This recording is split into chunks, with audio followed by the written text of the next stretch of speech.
So, Alanah, I kind of wanted to start our interview by talking about your charity work, okay? Because you raised nearly $1 million for the Video Game Accessibility Award. Am I right in thinking that? Sort of. So I do a lot Yeah. of Twitch streaming. If you know what Yeah. that is, just play video games on the internet. And I do a Yeah. lot Yeah. of Yeah. Yeah. charity streaming in general. I have a following on the internet, and I don't see the point in having a following if not to use it for good. I Yeah. wouldn't feel comfortable with it. The Video Game Accessibility Awards is a separate thing that I started with a very good friend of mine, Stephen Spawn, which is specifically to give awards to game developers who are making their games accessible to all different kinds of players, all different kinds of disabilities. The purpose of that award show is really to encourage more devs to do it. Like the logic was, Mm. well, if we dangle a nice award in front of you, maybe more of you will be inclined to do it because there's not a lot of monetary incentive to consider disabled players in the grand scheme of things. So technically Yeah. two separate things. But yeah, the Video Game Accessibility Right. Awards is like fully nonprofit, and the charity work I do often is in partnership with Able Gamers, which Yeah. is an organization that creates like different kinds of controllers or hardware to enable more different kinds of players Oh, to play video games. So it's a big branch of cool. things. I love that, because that was going to be my next question, is like, what types of things do you do? Because I didn't even know, like, for me, like, I don't really play video games. I'm going to be honest. I hate to break your heart, but I don't. Fine. But I didn't even, that's not even a consideration I would make, is like, oh yeah, we need to make it accessible to everyone. Like, when did that kind of first crop up for you in realizing that? So I played video games my whole life. It's like really how I got into horror in the first place. How I got into a lot of my hobbies, to be honest, is through video games. I started playing the Nintendo 64 with my sister. So we were playing like Mario Kart, like, starting off with all the Mario Party, all the classics back in the day. And I just kept playing. At a certain point, she stopped and I just kept going. And then I made a whole career out of it. So I work full time in game development, making video games. And my interest in accessibility specifically started when it was maybe like 9 years ago. I started having wrist issues playing certain video games. I can't like rapidly tap a button. So there are entire genres of video games that I can't play or will physically cause me pain to play unless they have accessibility options where you can maybe swap controls. We call it remapping. So if I could make it so I don't have to use my thumb and it could use one of my pointer fingers instead or something like that. So it started selfishly where I just wanted to make sure that I could continue to play games. And then when I got involved in the disabled gaming community and realized just how many people there are and how many lives it has impacted. Like I said, one of my best friends, Stephen Spawn, he's been in a wheelchair since he was a child, where he felt like he couldn't flourish socially in the real world. He was always able to in video games. And even now, because of Steve's disability, I can't see him very easily. He's not able to get on planes without spending an incredible amount of money. So even as one of my closest friends, majority of our socializing is through video games. So it's something that once I realized how big that world was and how much more important it was than just me and my crappy thumbs, it's just really motivating and inspiring to continue to be involved and try to make it so, as many people as possible can play video games. It's a wonderful world to be in. There's so many different kinds of games. Why gatekeep? Well, exactly. And I love the fact that, like, you can connect with your friend, Totally. presumably who lives in Australia, No, he actually lives in, I always forget, he's in Pittsburgh. Oh, but still but far still. though, far enough away. Yeah, it's basically And Australia. so, yeah, why not? Let's just put it there. Yeah, I think that's really lovely that you can actually like have that like sort of more intimate interaction with him via a video game than just like chat on the phone. Like, Totally. presumably you chat the whole time you're playing these video games as Yeah, well. you still have a catch up, but like Yeah, my sister, nice. again, we both started playing the Nintendo 64 when we were kids. I bought her a Nintendo Switch, which is like a handheld console, Nintendo's latest console. I bought her one for Christmas, and we played a game called Animal Crossing, where you basically like have an island and you build your own town. It doesn't have any of the combat or any of the kind of things people stereotype video games for. It's like a lovely little game where you collect stuff and you build a city and you get like visitors who come in, and it's really like a whole island interior design kind of thing. So I bought her a Switch, and during COVID, when I couldn't travel and see my family in Australia, we met on Christmas Day, made the time zones work. So it was Christmas for me here in California and Christmas in Australia, which is like a kind of a weird overlap. But they do a Christmas event. So it's all snowy and you wear Christmas hats. And so my sister and I, while on the phone, were playing Animal Crossing together and hanging out in the Christmas game. So it's like we could still have Christmas together. And it got me through a lot of COVID, to be honest. It's like just playing video games with friends when I was alone in a studio apartment for 6 months. And I think it probably helped a lot of people, as video games are very social. Yeah, it helps for that connection, doesn't it? Like that. Yeah. That there's Games is not small much talk more. is the thing that gets me. You're actually doing something. It's like hanging out. You're not just like, how are you? How is work? It's you have something to engage in as well. It makes it a bit more fun. Yeah. Do you ever find that you end up having like really deep, meaningful conversations with people over like video games? I mean, there's like psychological studies to say that you tend to be more comfortable having a conversation with somebody when you don't have to look directly at them. So I know there are therapists who use that as a tactic. They'll drive somewhere if you want to have a serious conversation, because then the person that you're talking to or you're trying to get to open up doesn't have to look directly at you. And so they're still next to you, but you don't have to like be intimidated by eye contact or body language. And it feels like you're just kind of looking ahead, but you're both talking. And that's an actual strategy that people use. I don't doubt the same thing happens with video games, where people are like more comfortable opening up than they might be in person. They don't feel insecure about what they're doing or where they're looking on, or how they appear, or what emotions they have on their face. So I would definitely say, yeah, I mean, you know, I would never replace in-person human contact, obviously, but there are totally upsides to playing video games. Yeah, 100%. Maybe you'll convert me after this. Maybe I'll go I out do and have buy an it. agenda where I keep trying to get as many like women that I know in LA, especially people who work in the film space, to come play video games with me. Kate Siegel is coming over tomorrow to play more video games. I've made her play video games a bunch of times. I recently asked Esther McGregor, Ewan McGregor's daughter, to come play video games. Like, I just have this like little cabal of women who know nothing about gaming that I'm like, come to my world. And then I like pick a game specifically based on what kind of girl she is and be like, I think you'll like this.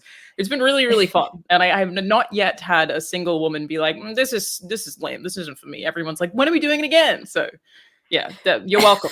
Come play video games. Brilliant. I will. I'll hit you up on that. Cool. So let's talk a little bit more now about your voice and acting career. So you're both an actor and a voice actor. And I just wonder, I mean, I'm also an actor and a voice actor. And I just wonder, like, how do you find those mediums either cross over or are completely different? I know I've just asked two questions in one, but what are the kind of crossovers between acting and voice acting? Do you see them as different jobs, or do you find them very like intertwined? You know, I kind of do feel like they're different jobs, and that the way that I act when doing those things is quite different. Because so much of voice acting is figuring out how to express something you're not seeing without somebody seeing you. And I think that is a very different challenge. It's this, I feel like voice acting is harder for me by a mile, because you can't use your body to express things. I think there's so much power in screen acting, where one of the best things that you can do to sell that someone is feeling emotional is like getting close to crying but not doing it. It's almost harder to watch someone about to cry than it is to watch them actually cry. You can't really sell that very well with voice acting. You can't sell those subtleties. So I find it to be much, much harder. They're different skills that obviously fall under the same tree, but yeah, I've definitely heard directors talk about people who are incredible screen actors really have trouble with voice acting, and vice versa, because they are so different. Voice acting is so much of just making stuff up, trying to figure out how to get a reaction for something you're not physically doing. In vhsbeyond, there's a moment where I like fall to the ground and scuttle backwards, and that I just do. Whereas if I'm trying to sell that I have done that in a video game or with voice acting, it's much harder. Like sometimes I'll be like punching myself or like squeezing, but you're not actually physically doing anything. So yeah, I would say same tree, but very, very, very different skills. And I personally definitely think voice acting is much harder. Like it's a whole creative challenge. I agree with you in the fact that you almost have to give more when you're voice acting. Like there's a level of intensity and energy you have to push because all you've got is your voice. You know, I totally agree with that. And it's so easy to go in too some far. respects, I want. Oh, so easy. like I always tell people, like, give 10% more than you think you need to give. Yeah. But then my 10% might be different to their 10%, and they've given me like 40%, and I'm like, whoa, you know, way too much. Yeah. It's like, yeah, reel it tough. back. Yeah. Yeah. What then would you say is your favorite thing about being an actor? What do you love about doing it? And have you always been an actor? I still don't even feel right calling myself an actor. It's something that I think I do, but like I'm around so many people who are so good that like I feel like if I call myself an actor, I'm lying. Like maybe I have actor imposter syndrome, but like I'm a person who enjoys acting, but it feels wrong to call myself an actor for whatever reason. I'm sure I have many friends who would disagree with me for saying that, but that's totally the way I feel. My biggest thing in my this is so cheesy, but I think the reason I'm alive, my reason for living, is that I just really like making creative stuff with creative people, especially if those people are far smarter than me and far more experienced than me, which they virtually always are. Any opportunity that I have to work with smart people who are trying to make something, especially if the thing is challenging to make, that's what keeps me going. Like I'm always going to say yes to that 1,000 times over. I'm always going to jump at that opportunity. So with something like VHS Beyond, getting to work with Kate Siegel and Mike Flanagan, kind of a no-brainer. I got to work with two incredibly talented, incredibly experienced people. And if I have the opportunity to make something creative and I'm the least experienced person in the room, I love that. Great, more of that. So acting is part of that for me. I'm a writer by trade, and that's what I've been doing for the last 10 years. That's what I studied at school. But acting is just another way to get to work with more people on a different creative thing and help bring their vision to life. And that just is like endlessly inspiring to me. And I hope that I get to do, various different facets of that kind of creative output pretty much forever. Yeah. It's interesting that you said, I like to be the least experienced person in the room. Do you find that learning from others really is what fuels your creativity? I mean, learning in general fuels my creativity, and I wouldn't how could you learn without other people? Like there's certainly people who think they know everything way too fast, and one of my favorite things about getting older is learning the stuff that I don't know, and like learning that I was completely wrong about certain things and the approach is completely different. But there are also things that like I can be very inspired by working with people on creative things where I know more than them about something and I'm using that to help, So if I can use a skill that I have to help somebody who's trying to do something for the first time, then I will still be inspired by that and like really enjoy that process as well. It's like really just getting to work with creative people in general. But yeah, how do you learn without more experienced people around you? You read a book, I guess, but it doesn't translate quite as well. And I'll get bored. Yeah, literally. It feels like back at school, doesn't it? Yeah, acting theory is not that fun to read. I know some people really like it, but it doesn't work so well for me. I've tried to read Stanislavski, An Actor Prepares, Mhm. about 5 times, 6 times, maybe 7 times. I've never got past the first section. I'm happy for It the is, people it works for, Like, happy for yeah, you. exactly. It's not me. But no, I'm I'm like you. I'm much better doing it practically, for Yeah. sure. So, Alanah, you have been named a Forbes 30 under 30 in games. Can we believe? That is incredible. First of all, Thank you. congratulations. I really wanted to know, how has that impacted your career? For someone who is like a multi-hyphenate creator, like you do so many different jobs, you're a podcast host, you do the YouTube channel, Twitch, you're a writer at Sony's Santa Monica studio. Like, how has that like then impacted your career? Do How you has mean that the impacted Forbes 30 under 30 specifically? Yeah. Not at all. I have Whoa. actually the plaque is right there.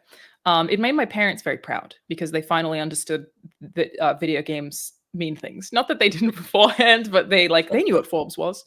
I have a shelf up here that has some awards on it. I think that you can get very lost in the source of trying to chase awards and accolades, and it won't really provide you anything. So Forbes 30 under 30 was something that my management team was like, you should apply for this. There's no way that you won't get it. And it's certainly an honor and a cool thing to be like among that alum of people. But I would not say it changed my life in any capacity. It didn't bring me any like satisfaction that I didn't already have just by working the creative jobs. And I think you can get really, really caught up in trying to get those or like feel like a failure if you don't get them, but they ultimately mean nothing. I'm sure that's like a very privileged position when I have that, but the reality is I think I've watched a lot of people be frustrated they didn't win the award, but the award is the work you do, I think, and not the thing some group of people you've never met and have never worked with and who don't actually know you hand you, right? Yes. So not the pretty answer, but has it changed my life? Not even in the tiniest way whatsoever, other than that I have a cool plaque and that I got to tell my parents, and my grandma knew what Forbes was. So like, we'll take that. She still has no idea what games are. So you got to take the wins when they come. Exactly. My grandma finally respects video games. I will take it. Oh yes, that's awesome. Have you got a playing one yet? No, she is 95 and definitely that's fair enough. Yeah, I mean, I could try. I have recently been in Australia because one of my family members is sick, and I've been playing. You know what GeoGuessr is? I would love to say yes, but no. It's a Google browser-based game based on Google Earth, like the Google Maps thing, where like you see the street view. GeoGuessr, it just drops you in a random location anywhere in the world, and you get to like turn around and walk a couple of streets, and you have to figure out which country you're in or which city you're in. And that's a really, really fun thing to play with. It's super cool. It's a really fun thing to play with family members, especially the sick family member that I have who love to travel and is no longer able to travel. So, I'll like drop us somewhere. I don't know where it is. And I'll be like, hey, do you recognize this building or this architecture? And it's a really fun video game to play with people. And I think like next time I see my grandma, I might make her play GeoGuessr. But otherwise, yeah, she's probably a bit beyond that point. I think we maybe got her to play Wii Tennis one time. I think do you know? My grandmother did the same, but you know which one she did? She did the ice skating.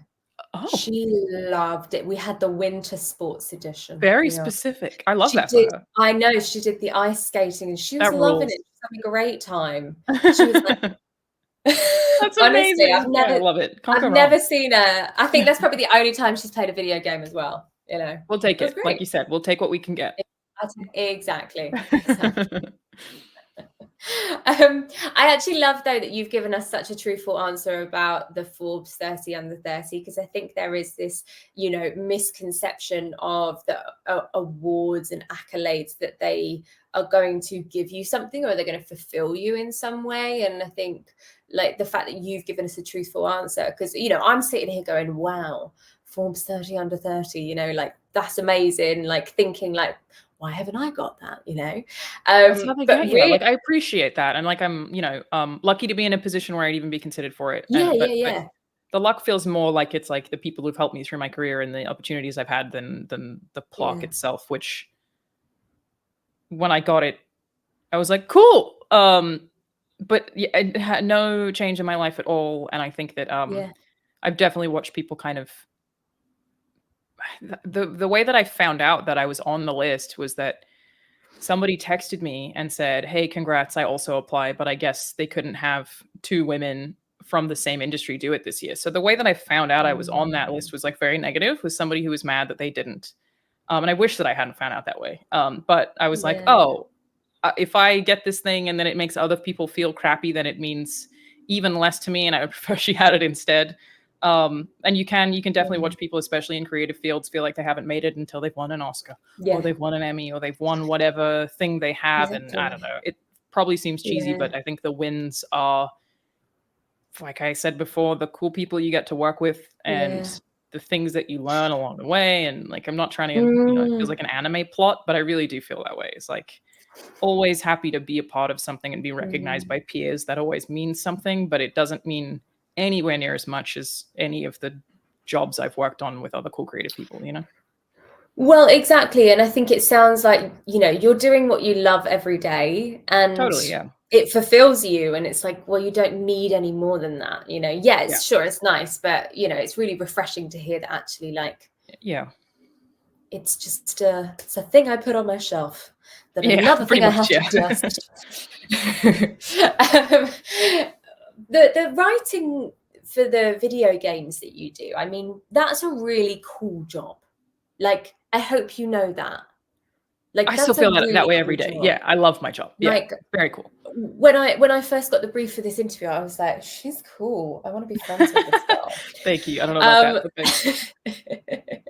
How did you then get into writing video games in the first place? And have you always had that love for writing? Was that something you envisioned for yourself? Yeah, my two passions my whole life have been writing and video games. Those are the two things that I've always Okay. done. You know, I was writing, I call them books, but stories, I don't know, since I was a child, since I was able to write. I would turn in essays at school that were 10 pages too long. I went to writers' camps when I was 12 or so. Like I was always something that I really, really loved doing. I've always really liked reading. And I've always loved video games. So it was always those two things. And I started out as a video game journalist because I guess it didn't really occur to me that I could write video games. So I was writing about them instead. I just started doing it on a blog and then started to pursue it professionally.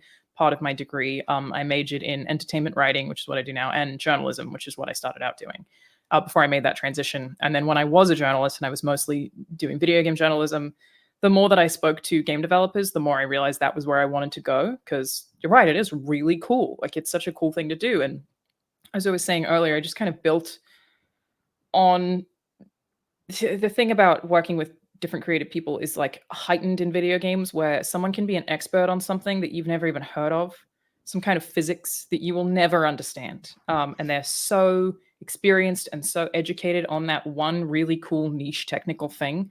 And I work with 300 people who are like that. I think the thing I do, writing the words, is certainly technically challenging, but it's like way less cool than what everyone else does, what all the programmers do, even what the QA testers do. It's like everyone knows how to write to an extent. So yeah, getting to do it for video games, obviously a thing that I've always loved, a thing that has been a big part of my life the whole way through. Was something that I really, really wanted to do and definitely started to chase. So I volunteered at a bunch of studios. I did a bunch of, they call them game jams, where a group of people get together and try to make a video game in 4 days. And you just, they have a lot of competitions for those. It's like how I recommend anyone who wants to get into game development starts out. I did, I think, 6 or 7 of those before I got the junior writing job that I have now, since been promoted, but was hired as a junior because you got to start somewhere. And there are so many things about that job that are way, way more technical than you'd ever expect. I know things about level design now and animation now that I never would have thought that I would know, but that's part of the fun. It's a lot more than just writing. It's a lot of really cool tech talk. So yeah, definitely something that I think if I had known was a thing I could do when I was 15, like if it had occurred to me, I probably would have pursued it from the start. But I just started writing about video games because that was a lot easier and more accessible. Well, yes, exactly, and it's sort of a natural segue for you to then. It's really common. A lot of games journalists end up writing video games. It's a very common path. Well, yeah, because I'm sure as well. Like when you're writing articles about different people within the video game world, you start to make connections and you start to sort of network by default, and then you know, I assume it would be easier to get into that industry. Totally. Yeah. It's they're like sister industries, you know, they're so closely related. So as part of how I got some of the experience was that I'd met a bunch of people and I asked to sit in on the writers' rooms to see how they write video games and what the process is like. So that was part of how I got the job that I have now, working with the team at Santa Monica Studio, who write incredible video games. And like I'm very lucky to be where I am for sure. But yeah, it's a very common path. A lot of video game writers started out as journalists and then were like, damn, that's really cool. Also, journalism in a lot of ways is soul-sucking and difficult, and people rarely last very long, especially in the tech space. You can get very tired of it very fast. So it's a more fun transition. Yeah, it certainly sounds it. Yeah. I want to ask, you know, when you're writing the video game scripts and you write something like "she falls" or "grunt," like, do you always have a sound in your head of what that is going to sound like? Oh man, my answer to that question is like so long. I'll give you like a short answer is sometimes you can't write "she falls" because you would have to ask animation first if they can afford, like literally have the budget to have somebody fall. And then it also depends on the level design team and the art team of what she's falling into. Does it have to break? Do we have the physics for it to break? Is it going to like press that environment down? Is it mud? Do we need to have an indent for where she falls? Like you can't write "she falls" without talking to a bunch of other departments about if that's okay. Where the word grunt is concerned, that stuff, we usually know that our actors are so good at what they do that you would write like efforts is what we tend to call them, or barks are the words used in the games industry more than anything. So usually you won't really write it. You'll just put, she falls. You won't write the grunt. You'll just say she falls. And then again, if you're allowed by the 10 other departments, and then your actor at the end of their session will have to do, I'm not sure if you've done them in voice acting, but just efforts. So they'll just have to make a bunch of struggling noises, and then, pick whichever one. Do you know what? It's always my favorite part. I like it too. I feel, but I do feel physically like I've done a workout. Totally. Yeah. I'm always like, oh my God. Because you kind of are. Like a lot of time you're running on the spot, or like any sound where you have to pretend to die is always the toughest one for video game voice acting. Like that one's always, it is really tiring. I always go lightheaded because I'm like hyperventilating. You do, yeah. Always. Super tough, yeah. Kind of continuing on with this writing train that we're going on right now. You have just written a series or an episode for Dark Corners. Can you tell us, now it's a horror for families, right? Yes. Can you tell us specifically, and you worked with, sorry, I'm going on many segues here. You worked with Katie Siegel again, right, on this? Yeah, Kate Siegel is the creator of the show. Got you. So I wonder, because it's a horror for families, how do you do that while still having it scary, but like not going to traumatize children? My episode's going to traumatize children. I just had a meeting yesterday with one of the executive producers, Molly Elfman. So the show was created in partnership between Kate Siegel and Chrissy Fox, who are both horror actresses. And Molly was telling me that they've made a pumpkin scale. 5 pumpkins is very scary. 1 pumpkin is not scary. And we have different shorts that fill that whole kind of range. So I think 5 pumpkins we're thinking is maybe like people from 9 to 12. Mine is definitely 5 pumpkins. And it was an interesting conversation I had to have with the sound designer of like, a lot of mine is scary or not through sound. And so I asked Molly, I was like, can I go super scary? Like, would it be too much if I do this? And she was like, we don't have that many on the 5, so go for it. So I've gone full scary. I would say that mine is better for like a 12-year-old. Some of the others, like I didn't write them or direct the others, obviously, so I can't speak to them extensively, but it's about like themes that you thought you might have been afraid of as a kid, rather than about jump scares or sound design like mine. So it's about like the ideas of things that are a little creepy that you might have been afraid of. My episode specifically, Miss Crow, is inspired by, well, technically legally, I'm not allowed to say that, legally distinct teacher that I legally may not have had. And just like stories that kids would tell in class about a particular teacher, of these like creative ideas that you fill in with somebody who might creep you out when you're a kid.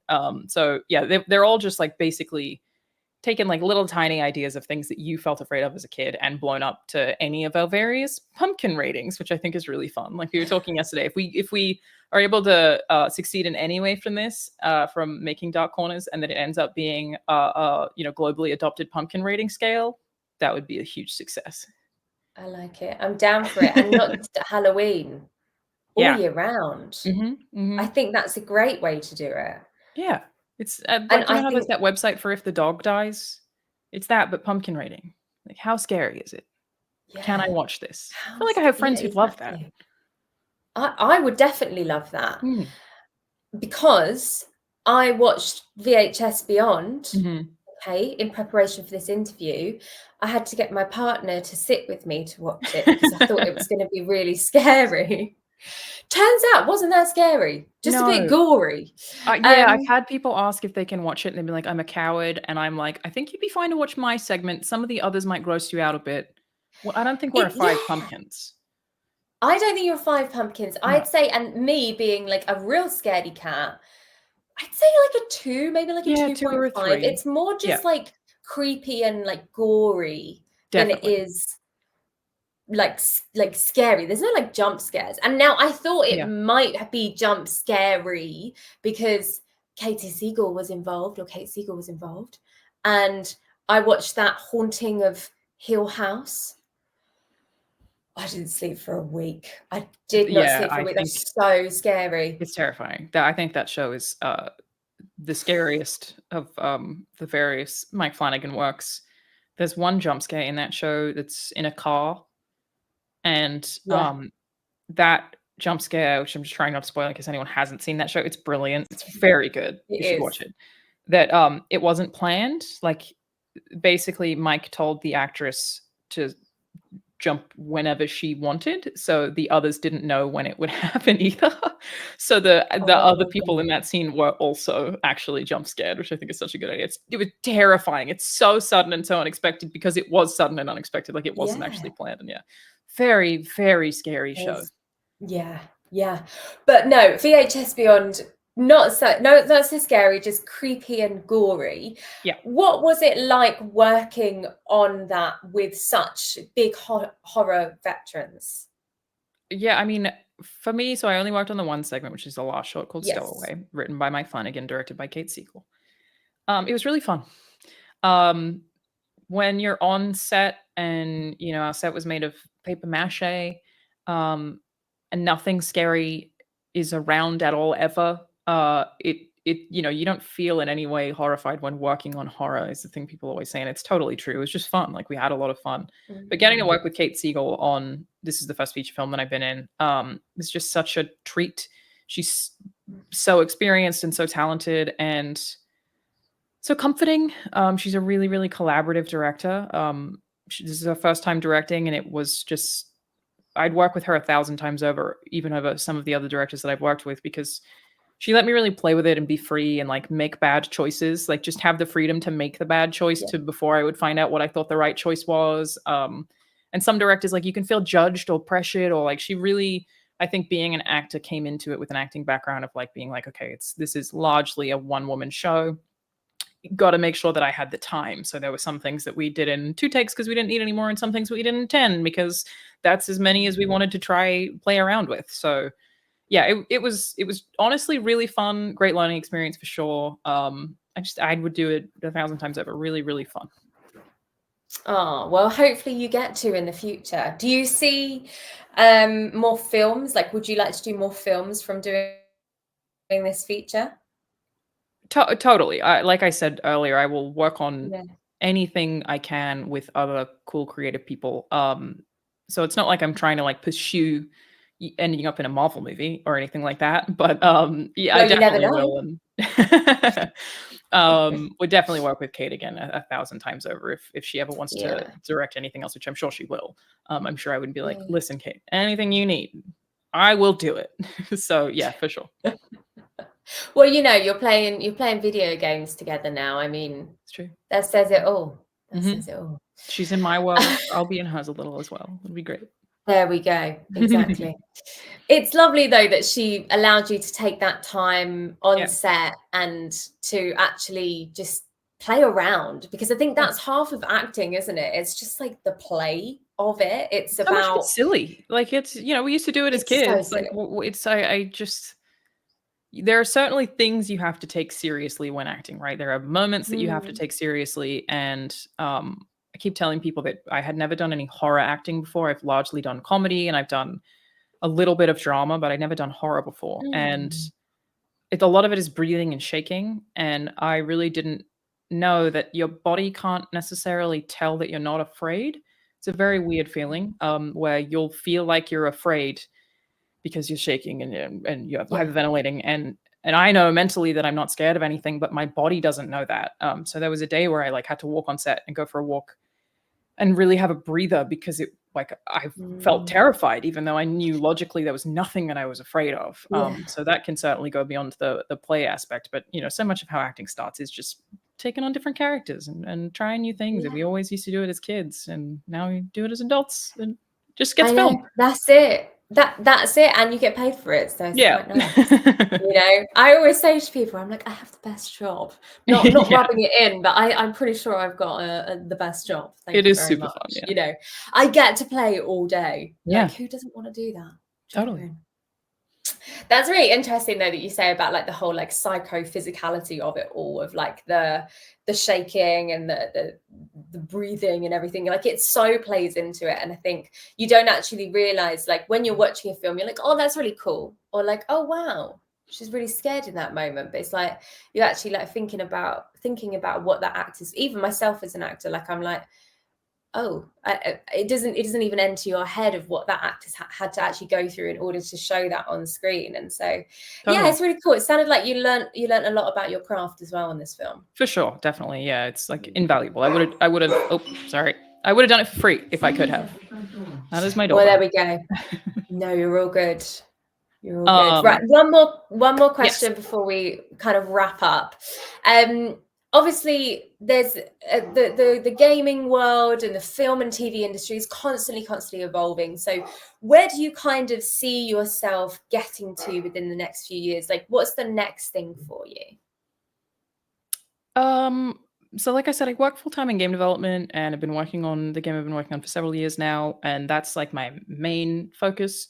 But I definitely want to do more acting. So that's something that I've, been dabbling in more and more, and I really enjoyed working with Kate. I don't really have any specific career goals other than, sorry to repeat myself, but to just work with more cool people. So outside of working on Dark Corners, there's another short that I'm planning to film next month that I'm really excited to work on. So just across the board, as much more creative stuff as I can do, I will do. I try to avoid a specific, I want to have accomplished this by this time, and more focus on what am I enjoying and what can I lean into and learn, and how can I explore the things that inspire me more, which I know sounds super wishy-washy, but yeah, like I said, I think it's the thing that drives me more than anything to keep making stuff. So no specifics there, just a continuation of fun, creative stuff. Cool. I think that's a wonderful way to end the episode, is really that thing of, keep doing what you're doing, and as long as you're being fulfilled by what you're doing and you love what you're doing, keep going towards that, rather than setting unrealistic expectations for dates. You'll drive yourself crazy, if you try to set goals that you can't achieve. Like, I think it makes much more sense to be like, I want to write 100 words today than I want to have a book published. Like, focus on the things you can do, so. Yeah, it's about those micro goals, isn't it? It's like the tangible steps, Yeah. Wicked. Well, thank you so much for joining us today. We really appreciate it. Thank you so much for having me.